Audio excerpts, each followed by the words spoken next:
Mine be the dear lyre and bended bow, and I will utter to men the unerring counsel of Zeus. Such are the first words of Apollo, hardly out of his mother's womb. Apollo, god of light, protector of the arts, patron of the divine and of the prophets.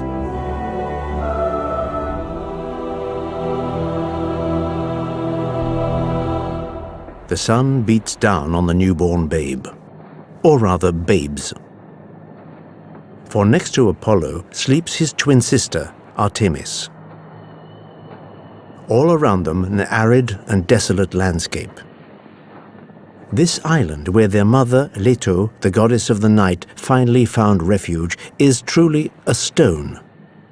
Just a single tree, a palm tree, the silence, and the sea, stretching out to infinity. Leto's face relaxes. 9 days. 9 days before deliverance came. 9 days of suffering after 7 months of wandering. And all that was whose fault? Zeus, of course. Zeus, who might have been called the god of adultery if he hadn't already been given the title of Master of Olympus. Zeus and his innumerable feminine conquests. Poor Leto. For how long did the king of the gods harass her before stealing her virtue? Indeed, she might have guessed that this affair would end badly. Leto pulls her twins to her side. She remembers. How could she forget? A few months earlier, she announces to Zeus that she is pregnant. The master of the gods explodes with joy. This boy, for it will no doubt be a boy, will be the most valiant of all his children, the most handsome. Leto does not share her lover's exuberance. Indeed, she is very worried, for Zeus is married, and not to just anybody. His spouse is called Hera, and she shares his sovereignty over heaven and earth. Not only is she the greatest of all the Olympian goddesses, but she is the protecting divinity of marriage. And infidelity is something Hera doesn't like in the least. Deception is no joking matter for her, pitiless not only with her rivals but also with the children they bring into the world.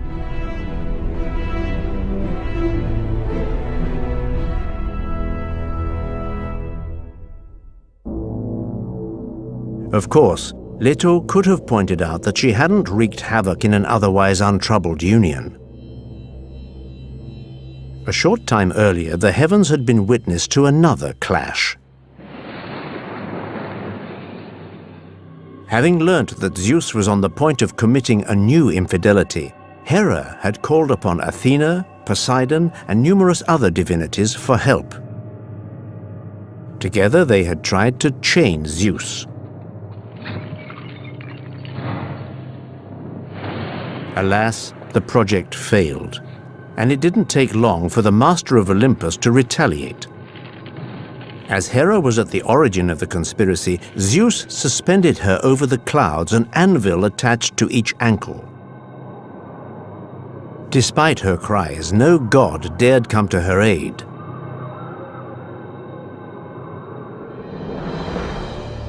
Zeus only accepted to release her on condition that all the conspirators vow never to rise up against him again.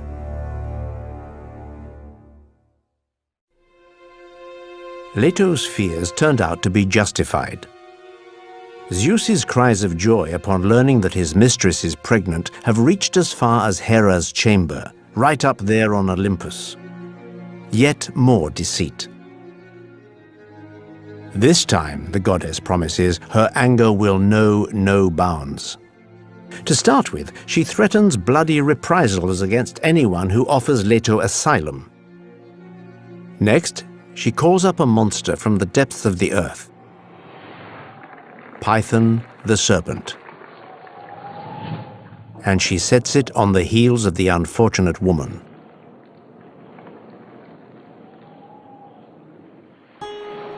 And so begin weeks of wandering for poor Leto. Abandoned by all, desperate, she goes from land to land and from town to town, looking for a place where she can bring her twins into the world in all safety.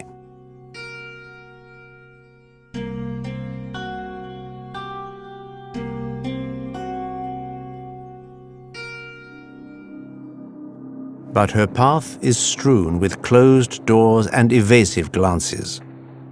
No one dare brave the anger of Hera. Leto struggles on, begging, until, already stricken by the first pains, she reaches a little island in the Aegean Sea by the name of Asteria.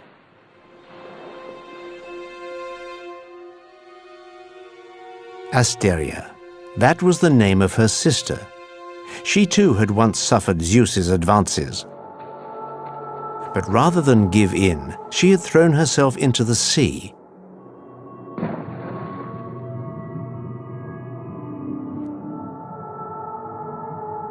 At the place where she fell had appeared the island of Asteria.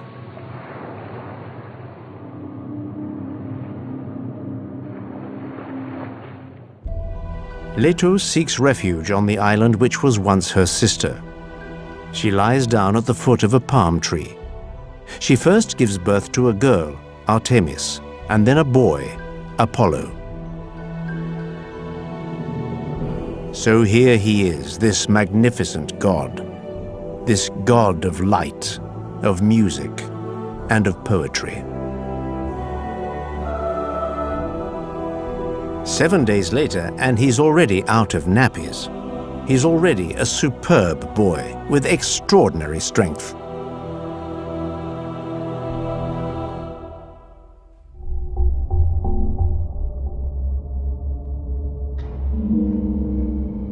Zeus sends him a 7-stringed lyre, a chariot pulled by 2 powerful swans, a bow and arrows specially made for him by Hephaestus, the god of blacksmiths.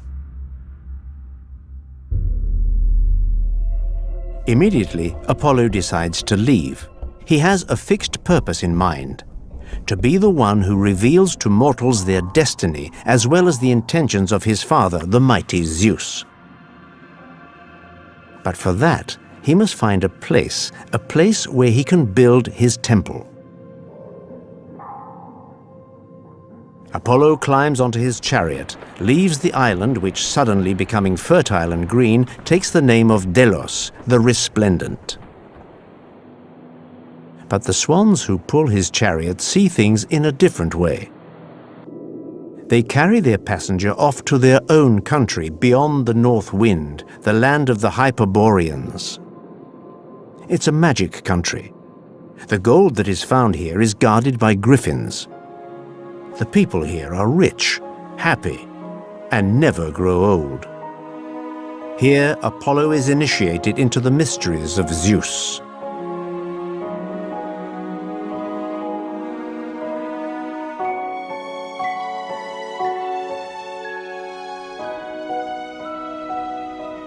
Then he continues his journey. He arrives at a splendid spring lost in the middle of a deep forest. The place is guarded by a nymph. Her name is Telphusa. When Apollo informs her that he intends to build a magnificent temple here, the nymph, offended that a greater divinity has come to compete with her, persuades him that the place, though beautiful, is terribly noisy. She sings the praises of another site very close by, at the foot of the gorge of Mount Parnassus. Apollo sets off again. He doesn't know it, but the nymph has just laid a trap for him.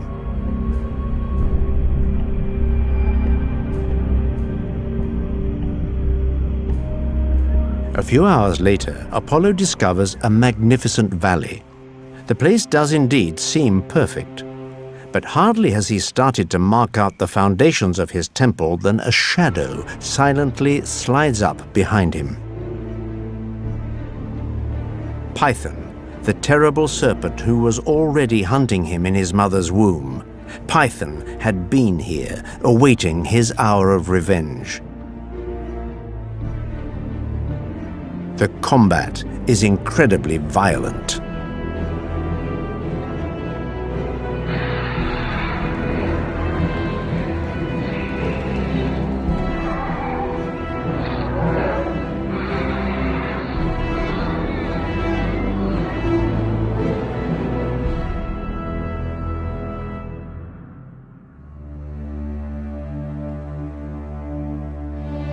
Apollo's triumph is absolute.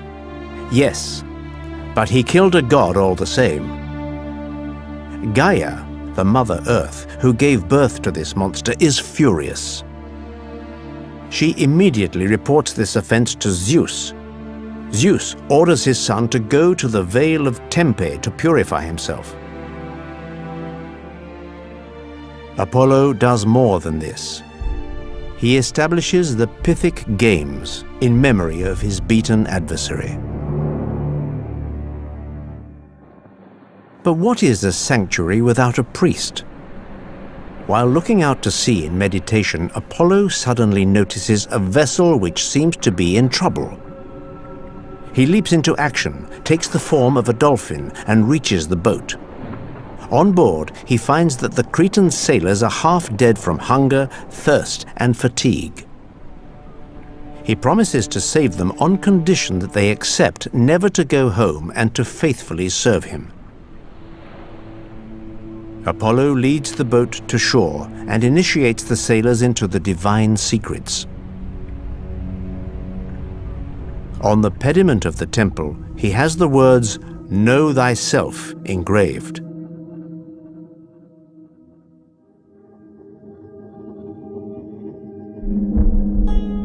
An errant god, roaming the countryside, Apollo undoubtedly understands better than most the profound meaning of this maxim.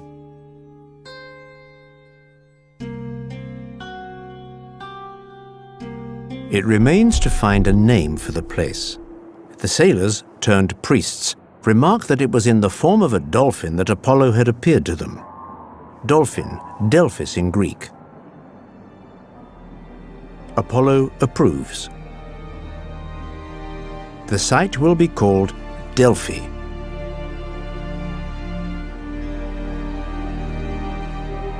Delphi is soon to become the most venerated place of worship in all Greece. People hasten there from the four corners of the earth to know the destiny reserved for mortals by the gods. For that, one needs to question the oracle of Delphi, the famous Pythia. It is through the mouth of this oracle that the god is supposed to express himself.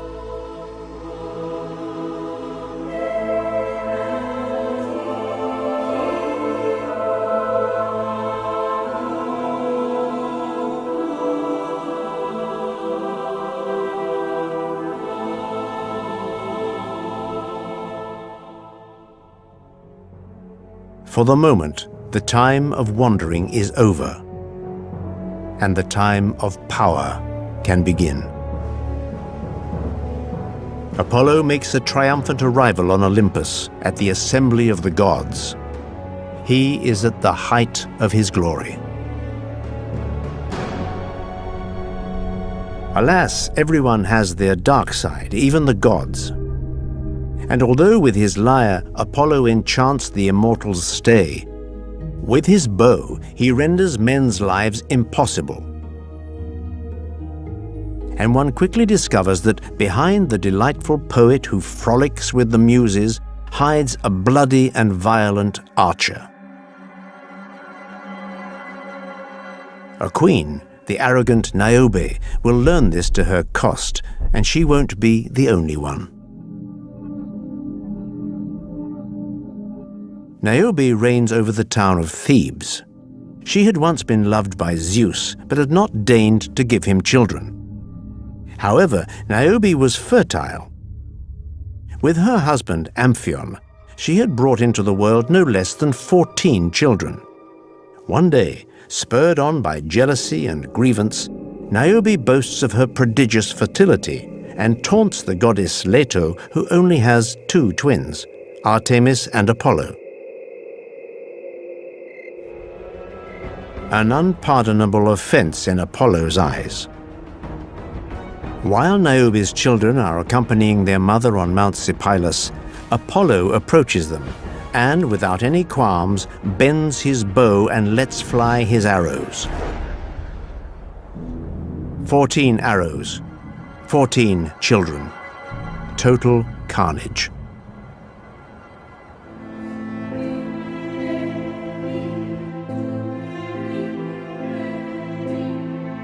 We can only imagine the immense sadness of the unfortunate Niobe.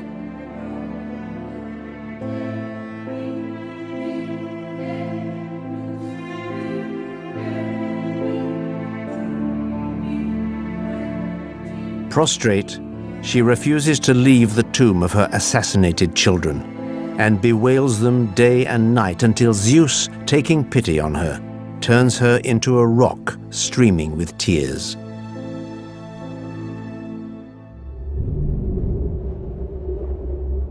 A paradox of this strikingly beautiful god, he is always disappointed in love. The women to whom he is most attached always escape him inexorably. The most famous of these unconquered women is the nymph Daphne. Daphne spends most of her time hunting.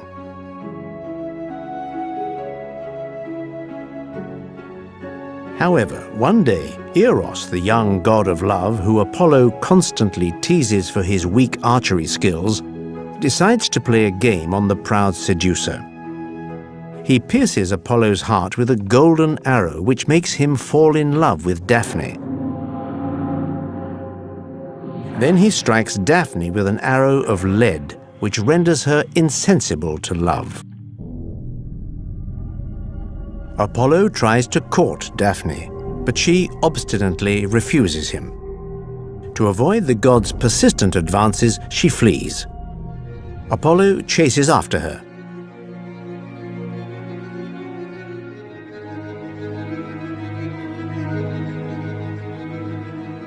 The nymph plunges through the forest until, as her strength fails her, she collapses onto the bank of the great river Peneus. With Apollo only a few steps behind her, Daphne fervently calls upon her father, the god of the river Peneus. And the god hears her. In a thunder of water and spray, Peneus surges out of the water, and with the point of his scepter touches her breast, just at the level of her heart, right where Eros's arrow had struck. The beautiful Daphne feels her members stiffen. Her fine tunic slides from her haunches and her body suddenly becomes covered with rough grey bark. Her arms stretch out into branches, her hands become vines. Her blood turns into sap, and her ankles enroot themselves in the warm grass of the riverbank. Her father has just changed her into a magnificent laurel tree. Apollo rushes to her, but too late.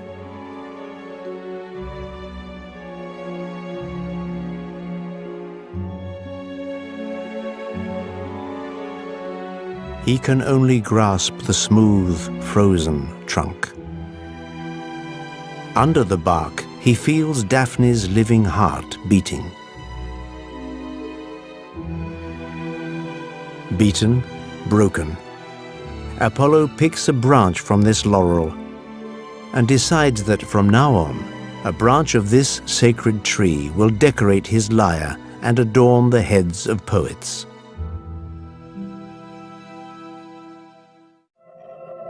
Turbulent, violent. It is time for somebody to bring this overtly impulsive god to heel. Who could be better placed than his father, Zeus?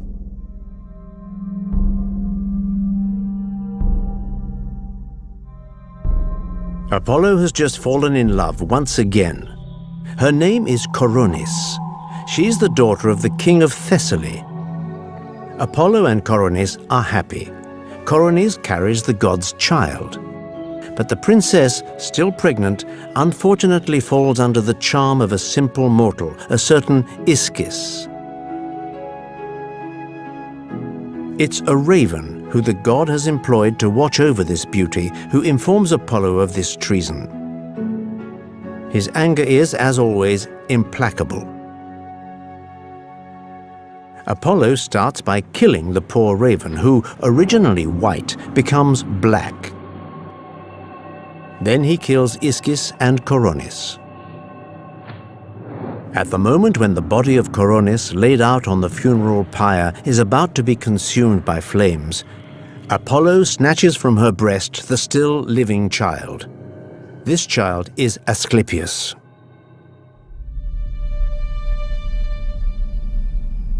Apollo is shaken by this fresh tragedy. Once again, he has lost the woman he loved. But he still has the child. Asclepius learns the greatest secrets of medicine.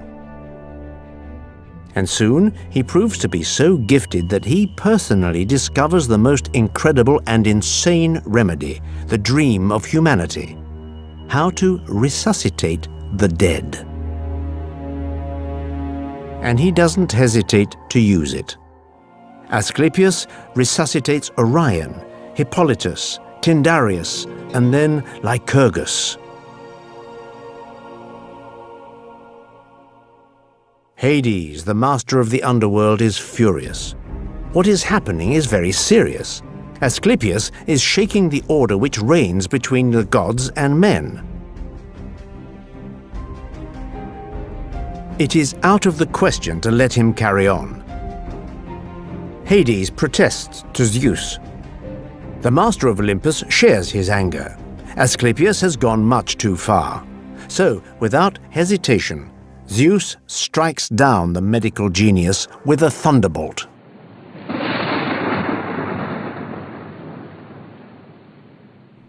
Apollo is in despair. His own father has dared to take his son. To take vengeance on Zeus, Apollo targets the Cyclops, those one-eyed creatures who had forged the thunder for the master of Olympus, and assassinates them one by one.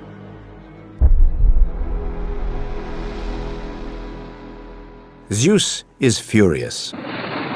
This son is clearly uncontrollable. Zeus dreams up the worst way to punish him. Throw him into Tartarus, that accursed corner of the underworld. But when Leto intercedes, Zeus agrees to soften the sentence. Apollo will become the slave of a mortal. For 1 year, he will serve the king of Thessaly as a simple shepherd.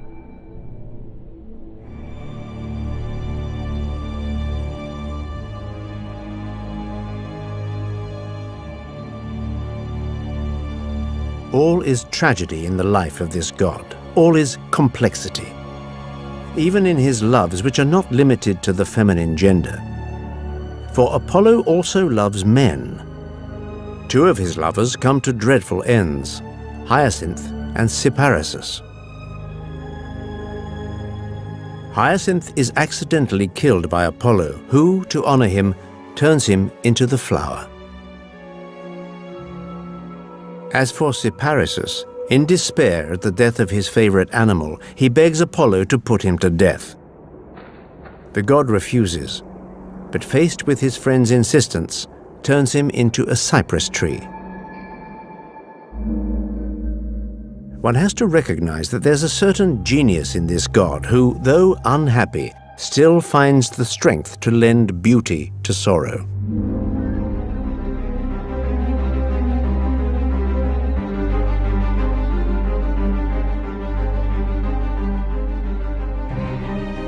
So, far from the clichés which depict him as a solar god, a god of purity and of beauty, Apollo cultivates paradoxes in the same way as mortals do.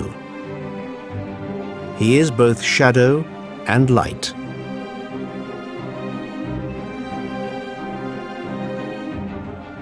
Apollo is the god of many faces.